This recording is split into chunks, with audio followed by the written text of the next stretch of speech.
Eu cresci no interior litorâneo, ou seja, eu fui criada nesses interiorzinhos, cidadezinhas onde tem praia. Eu sempre tive um pouco de medo de mar, mas a minha prima, que era um ano mais velha do que eu, e muito minha amiga, sempre estava na minha casa desde criança, ela começou a praticar surf do tanto que ela era apaixonada pelo mar. Então eu sempre me sentia admirada quando ela me contava, mas eu nunca cheguei a acompanhar ela. Nessa trajetória dela me contar sobre o surf, ela acabou me contando sobre um garotinho que fazia também. E isso a gente era tipo criança, coisa de 9, 8 anos de idade, cada uma tinha, né? Minha mãe me contava que tinha um garoto que ela era apaixonada, que achava lindo e tal, só que eu nunca tinha visto. Ela fez surf praticamente a vida inteira.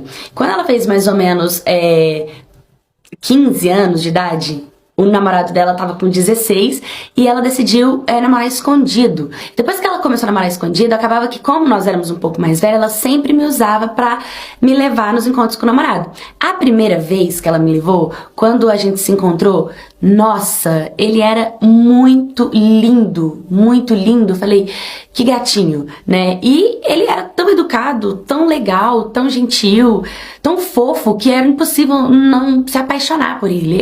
Ele é um amor de pessoa. Mas claro que eu guardei aquele sentimento completamente pra mim.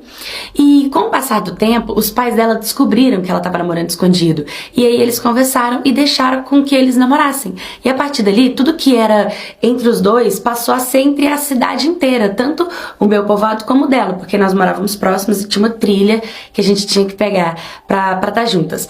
E aí, as pessoas, todo mundo sabia e tal, mas aquele sentimento todo dentro de mim. Eu fiquei com muitos ciúmes, mas é óbvio que eu não podia expor aquele sentimento. Depois de um tempo, acabou que ele começou a trabalhar no barco com o meu pai.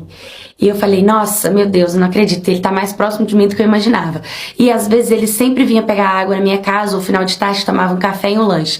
Eu tentava conter os olhares e o sentimento que eu tinha por ele, mas era quase que impossível, porque era tão bom aquela sensação, sabe? Era tão bom aquilo dentro de mim.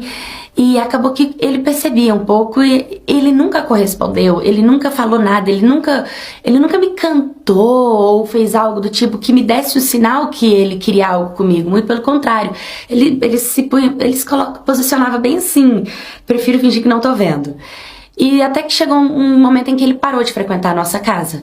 E depois disso, eu quase não vi mais, né, o namorado dela. Depois de um tempo, eu já tava bem bonita, corpuda, eu tava de biquíni tomando banho num rio com meu pai. E aí que chega ele e a minha prima. E aí eu fui, abracei minha prima, conversei com ela, cumprimentei ele e tal. E eu tomando banho, eu tava assim, me sentindo muito bonita, porque o corpão, um biquíni bonito, meu corpo assim, eu tava me sentindo muito bem comigo mesmo. Meio que eu não percebi, mas eu tava meio que me sensualizando ali, quando eu vi. Eu tava trocando olhares com ele e eu olhei pra minha prima tava olhando pra mim e, tipo, eu fiquei muito envergonhada, fiquei com muito... Nossa, tipo, minha prima tá percebendo que eu tô passando dos limites, né? E depois daquilo eu disfarcei e eu já falei, cara, eu comecei a pensar comigo, meu Deus, eu acho que eu tô muito fora do normal, o que eu tô fazendo? Entendeu? Tipo, ela é minha prima, minha irmã, eu sou apaixonada nela, e, tipo... Eu dei um mergulho, assim, eu fiquei tão sem graça e depois eu tentei não olhar mais pra cara dele, não conversar com ele, não puxar assunto, não demonstrar nada, assim, que pudesse transparecer que eu sentia alguma coisa por ele. Porque se eu sentia, eu tinha que tirar aquilo de dentro de mim. Ele era a paixão da minha prima e ele dela desde a infância. E agora eles estão juntos e cada vez mais unidos. E mesmo se um dia eles se separarem, eu nunca poderia ficar com ele, porque seria um absurdo, seria uma grande traição ao amor da minha prima. Então, eu na hora passou tanta coisa na minha cabeça e a única coisa que eu pensei foi que a gente tem que saber tomar essa decisão.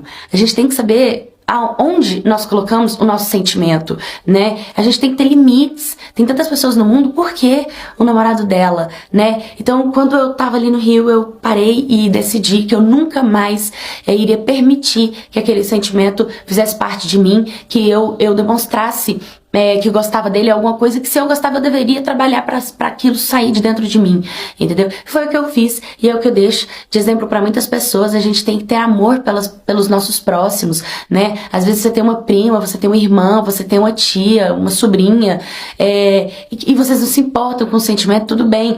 Mas é tão legal se você conseguir olhar por esse ponto e falar, cara, é minha família, eu não vou criar uma desavença desse tamanho, todo mundo... É muito chato, seria muito chato se isso acontecesse. Eu espero que fique de exemplo pra todo mundo deixar de fazer isso. A minha família sempre foi do lixão, todos eles, a vida inteira. Meu avô, minha avó, minha mãe, minhas tias e até o meu tio também. A minha mãe, ela conseguiu esconder a gestação dela inteira. Ela só contou que estava grávida quando ela estava com 6 meses, que a barriga dela estava começando a crescer. E ela falou que estava grávida. Muitas pessoas lá do lixão criticavam porque preferia que ninguém ficasse para não ter filho, não dar uma vida daquela para um filho, mas acabava que todo mundo tinha muito filho lá. Quando eu fiz 11 meses de nascida, quase um aninho de idade, a minha avó, meu avô, todo mundo brigava muito com a minha mãe, porque ela era meio preguiçosa, ela não gostava de trabalhar, de catar os lixos, de fazer as coisas, deixava faltar dentro de casa e isso só ficava arrumando filho. Então meu avô e minha avó não gostavam de mim, não me queria, e a minha mãe pegou e me jogou no lixo. Ela me jogou no lixo pra poder eu me virar, né? Eu crescer. E ela me jogou assim, o lixão era muito grande. Eu não ia saber quem que era minha família com 11 meses, né? Quem me achasse, que me achasse. Só que aí uma senhorinha que conhece a minha avó me viu e ela me reconheceu. Falou, você não é a filha da fulana? Me pegou e me levou pra minha avó e falou que tinha me achado jogada num lixo muito longe de casa. E aí a minha avó pegou e falou, foi a minha filha que jogou ela no lixo, então, porque não quer mais ela. Mas eu também não quero essa menina, não. Entendeu? Por mim que jogue no lixo. Me pegou e queria me levar na delegacia pra poder me entregar pra polícia ver o que fazia comigo. Se me levava no conselho tutelar, se conseguia ir pra um lar de adoção. Só que aí a polícia tava de greve. E aí elas assim, as pessoas contam que eu vivi muito passando fome, passando dificuldade, com falta de tudo, né? Porque eu não tinha atenção, não tinha carinho, não tinha comida, não tinha nada. E eles queriam todos se desfazer de mim. E o meu tio, que trabalhava no lixão com meu avô, ficou sabendo que eu tava passando por toda essa situação. E aí, como ele não morava na casa do meu avô, ele tinha a casa dele, com a esposa dele, assim, na beira do lixão também, mas não era junto. Ele falou com a esposa dele que ia pegar eu pra cuidar. E aí a esposa dele falou, mas o que a gente vai dar de comer pra essa menina? Você tá doida? A gente não tem nem pra nós. Ele falou, eu vou trazer ela pra cá. Meu tio foi lá e conversou com a minha avó e com o meu avô. E minha avó falou, pode pegar e pode levar. E nisso eu vim morar com meu tio. Meu tio também sempre trabalhou no lixão. Mas aí, com o tempo, ele pegou e falou que ia arrumar um serviço melhor. E ele pegou e saiu do lixão. Ele falou, eu vou ver se eu consigo trabalhar de catar coisa na rua ou arrumar outro emprego. Só que ele nunca conseguiu sair.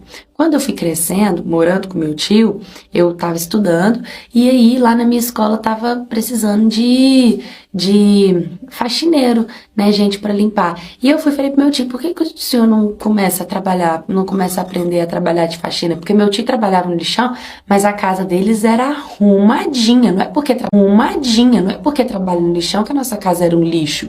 Nossa casa era coisinha velha, coisinha usada, sim, coisinha quebrada, também tinha. Prestava, mas era velho. Mas era nosso, e era limpinho, era lavadinho, e a esposa do meu tio lavava com que boa, e com água sanitária, e esterilizava tudinho, tipo, era os trem arrumadinho dentro da nossa casa. E aí, meu tio falou, vou perguntar. E aí ele começou a querer arrumar outros empregos em outros lugares, querendo de porteiro, batendo de prédio em prédio para oferecer o cargo de porteiro, ou de zelador, de arrumador, de qualquer coisa que pudesse sair do lixão. Ele foi e arrumou. Ele arrumou de porteiro, não era para ganhar muito, mas era para ganhar melhor do que ele ganhava no lixão, porque ele ganhava bem pouquinho com meu avô. E assim ele começou a trabalhar e a subir de cargo. E eu fui pegando todo o exemplo do meu tio. De amor, de carinho, de atenção, de perseverança, de persistência. E claro que eu quis começar a trabalhar bem cedo mesmo. Até hoje eu vivo com meu tio é o meu pai, minha tia é minha mãe, eu cuido deles como se fosse minha família, tô estudando, meu tio melhorou de vida, a minha tia também começou a trabalhar e melhorar de vida, eu também faço uns biquinhos às vezes de babá, às vezes eu saio pra passear com os cachorros do prédio que meu pai trabalha e ganho outro dinheiro, e de pouco a pouco a gente começou a ter uma vida um pouco mais digna e diferente. A gente ainda frequenta a casa da minha avó, do meu avô, da minha mãe. Eu sei o que eles fizeram pra mim, eu perdoei eles. Mas eu não fico lá, eu não gosto de ir lá, porque eles vivem no lixão, mas a casa deles é realmente toda de lixo, é muito diferente da minha realidade. E eu agradeço muito, muito mesmo do meu tio ter me tirado dali, do meu tio ter me dado uma oportunidade de vida melhor do que a que eu tenho. Então, gente, só agradeça para a vida que vocês têm, porque olha, sempre vai ter alguém que tem uma história, uma ferida profunda também. E é legal a gente poder conseguir olhar isso no mundo. Eu não sei se já aconteceu isso com você, mas eu tava ali nas minhas redes sociais e aí vi um cara muito bonito e comecei a reagir às publicações dele. Aí ele começou a reagir às minhas publicações também e me mandou uma solicitação de amizade, eu aceitei. Aí eu peguei e mandei um oi, ele mandou um oi e a gente começou a desenvolver um papo muito legal. Só que eu sou do tipo de pessoa que cria muita expectativa dentro das pessoas, né? Eu tenho até que parar com essa mania de, tipo, eu comecei a conversar, já tô imaginando o casamento, nossa senhora. E aí eu comecei a conversar com ele, conversar, e a conversa muito boa, muito legal, e ele reagia a tudo meu, reagia a tudo dele, e a notificação dele me fazia bem, tipo a música do Zé Neto e Cristiano, né? Notificação preferida. Ah, meu Deus do céu. E aí eu peguei, falei, nossa, eu acho que eu tô gostando dele mais do que o normal. Só que já é normal, eu sempre gostava das pessoas. Só que viviam passando pessoas passageiras na minha vida, né? Então pra mim ele também ia ser mais uma pessoa passageira. E o que que acontece? Acabou que um dia ele me ligou de chamada de vídeo. Ele me ligou de chamada de vídeo e a gente começou a conversar. Aí eu já falei assim, meu Deus, ligou de chamada de vídeo, a gente vai dar um passo a mais. E aí a gente começou a conversar muito, e a ligação era áudio, no WhatsApp também, a gente trocou o número de WhatsApp, e a gente começou a ficar muito próximo, muito próximo mesmo. E depois de, tipo, quase uns 2 meses que a gente conversava pra caramba, ele pegou e combinou de sair. E nisso, eu já tava extremamente derretida de amor por ele. Tava, assim, apaixonada mesmo. E aí nós saímos, marcamos de comer. Nesse dia, ele ainda falou pra mim assim, que a gente tinha que ir, só que a gente tinha que ser mais rápido, porque ele tinha um compromisso no mesmo dia, mas ele não queria deixar de me ver. E o compromisso dele era importante de trabalho. Eu falei, não, tudo bem, então, vamos se ver. Aí nós nos vimos, aí a gente chegou, a gente comeu, a gente se divertiu, a gente riu, piada e tal. E foi muito legal. Aí ele foi me levar em casa. Quando eu cheguei em casa, na porta da minha casa, a gente deu aqueles beijos, aqueles amassos. E foi muito bom. Por mim, eu ficaria com ele ali a noite inteira. Mas deu pra ver que ele ficou meio assim, eu sei lá, sabe? Depois eu fiquei pensando comigo, será que foi meu beijo? Ou será que foi minha aparência? Será que foi alguma coisa que eu falei? Por quê? Porque depois que a gente beijou, eu desci do carro, fui embora. E ele parou de falar comigo, tipo, ele não me mandou mensagem, ele não me respondeu. E eu fiquei esperando, né? E eu comecei assim, oi, tudo bem? Aí ele demorava pra responder. E cara, já tinha um tempinho que a gente tava conversando, eu sabia o jeito que ele me tratava. Então quando a pessoa começou a me tratar com diferença, eu também senti. E ele demorava pra responder, respondeu. Aí quando ele respondia, tipo, oi, tudo, e você? Né, eu tô bem também, sumiu. Ah, tô trabalhando muito. Ah, entendi. Aí fiquei meio assim, e aí, né? Tipo, queria assunto, a pessoa não tava mais me dando assunto, nem nada. E eu fui guardando aquele sentimento ruim dentro de mim e me fazendo 1000 perguntas do que eu poderia ter feito de errado. O que eu fiz de errado, o que eu fiz de errado, meu Deus do céu. Acabei que eu falei, você quer saber de uma coisa? Por que eu não pergunto pra ele? Aconteceu alguma coisa? A gente se afastou, né? E não é errado perguntar. Em vez de eu ficar me martelando, me martirizando, me machucando, vou perguntar logo o que foi. Aí eu fui mandar mensagem, aconteceu alguma coisa? Eu te fiz alguma coisa? Depois daquele dia a gente nunca mais foi os mesmos um com o outro, né? Eu, né, não sei, pensei comigo assim, não superei as expectativas dele. Ele virou pra mim e falou, olha, eu vou ser muito sincero com você. Eu tava conversando com você mais na amizade mesmo, eu nunca imaginei que nós passaríamos por um ponto a mais, mas eu senti que você tinha um certo interesse em mim, quis dar uma oportunidade de te conhecer mais de perto. Acredito que aquele dia não era nem pra gente ter se beijado, porque eu tava mais com a intenção mesmo da gente ser amigos, né? E a gente acabou ficando. Só que eu já estava conversando com outra mulher e eu tô completamente apaixonado por ela, eu gosto dela e eu quero ficar com ela. Então eu acho errado eu manter as duas. Então por isso eu me afastei completamente de você, porque eu senti que você tava gostando de mim, que não era só amizade, e eu não quero te magoar de forma alguma, entendeu? E aí na hora eu, ao mesmo tempo, doeu pra caramba ouvir aquilo dele. Nossa, doeu muito, mas eu agradeci, porque ele foi sincero, porque ele foi verdadeiro, porque ele falou de coração aberto pra mim o que acontecia. E, poxa, aquilo fez com que a gente criasse um laço de amizade.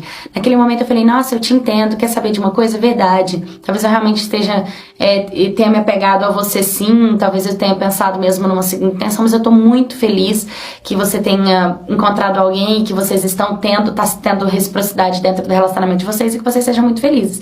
E, tipo, acaba que por esse diálogo a gente continua conversando como amigos. Eu nunca mais dei em cima dele, ele nunca mais deu em cima de mim, assim, ele não dava em cima de mim, mas eu que dava em cima dele e ele respondia. Eu cortei esse meu jeito, e às vezes eu mandava um meme, mandava alguma coisa, ele mandava também, a gente acabou se tornando muito amigos. Depois de vários meses ele terminou com a namorada dele e hoje eu e ele continuamos sendo amigos. Hoje eu namoro com outra pessoa e eu e ele somos muito próximos, muito amigos, sempre saímos pra comer, pra tudo. E os nossos namorados, o meu namorado, né, conhece ele, quando ele arruma alguma menina sempre me apresenta. A gente não fica contando que a gente já deu aquele beijo dentro do carro, meio que a gente pula essa parte, mas eu achei interessante, importante, porque não é todo mundo que é sincero, né? A gente tem que, tipo assim, falar, ter coragem de falar, de perguntar, de querer saber a verdade. E achei muito bacana ele não ter me enganado. Ele poderia ter me enganado, ele poderia ter aproveitado a situação que eu tava ali apaixonada por ele, ter ficado com as duas, né? E ter feito sacanagem com a minha cara, como a gente vê tantas histórias por aí. Mas não, ele foi homem, né? Ele teve honra e ele não fez essa feiura. Então, com certeza, a mãe dele, ou quem criou ele, deu uma educação digna. Palmas pra esse homem. Mas essa foi a história e eu fiquei muito feliz com o final dela.